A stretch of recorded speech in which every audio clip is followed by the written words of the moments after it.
இந்த வகையான நோய்கள் வந்து நமக்கு வாழ்க்கை முறையினால, அதாவது நம்ம லைஃப் ஸ்டைல்ஸ்னால வரக்கூடியதா இருக்குதுங்க. பொதுவா நம்மள சுத்தி நெறைய மாசுபாடு இருக்குங்க. அதாவது பொல்யூஷன்ஸ் இருக்கு. நம்ம சாப்பிடக்கூடிய ஆகாரத்துல வந்து தேவையான ஆரோக்கியம் நமக்கு கிடைக்குதா அப்படின்னு பார்த்தா, அது கொஞ்சம் நம்ம சந்தேகமா இருக்குங்க. அதே நம்ம செய்ற வேலைகள்ல வந்துட்டு நமக்கு நம்மளுடைய உடம்புக்கு தேவையான ஃபிசிக்கல் ஆக்டிவிட்டீஸ் இருக்கா அப்படின்னு கேட்டா, அதுவும் நமக்கு சந்தேகம் தாங்க. அதுவும் இல்லாம ஒரு சிலருக்கு வந்துட்டு தேவையற்ற பழக்கவழக்கங்கள் இருக்கு.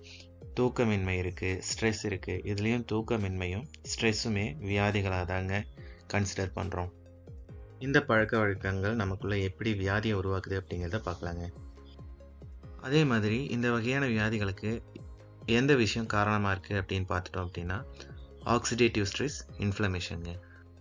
இன்ஃப்ளமேஷன் அப்டின்னா என்னன்னு பார்ப்போங்க. இன்ஃப்ளமேஷன் நமக்கு வந்து ஒரு நல்ல விஷயமா இருக்குங்க. எப்படி அப்டின்னா, ஏதாவது அடிபட்டுருச்சு அப்டின்னா, இல்ல ஏதாவது ஆகாரம் நமக்கு சேரல அப்டின்னா, நமக்கு வரக்கூடிய வலி, இல்லது வயிற்று வலி அந்த மாரி, அதுக்கப்புறம் ஏதாவது கிருமிகள் நம்ம உடம்புக்குள்ள வந்துருச்சு அப்டின்னா, அதுக்கு வரக்கூடிய காய்ச்சல்கள், நம்மளுடைய ஸ்கின்ன அது அஃபெக்ட் பண்ணிருச்சு கிருமிகள் அப்டின்னு பார்த்தோம்னா, அதுக்கு வரக்கூடிய ரேஷஸ், அப்புறம் நமக்கு சொறி அந்த மாரி விஷயம்.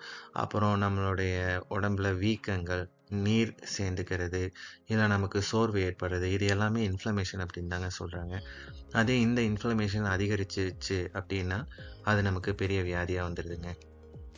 அடுத்ததா நம்ம ஆக்ஸிடேட்டிவ் ஸ்ட்ரெஸ் அப்படின்னா என்ன அப்படிங்கிறது பார்க்கலாங்க.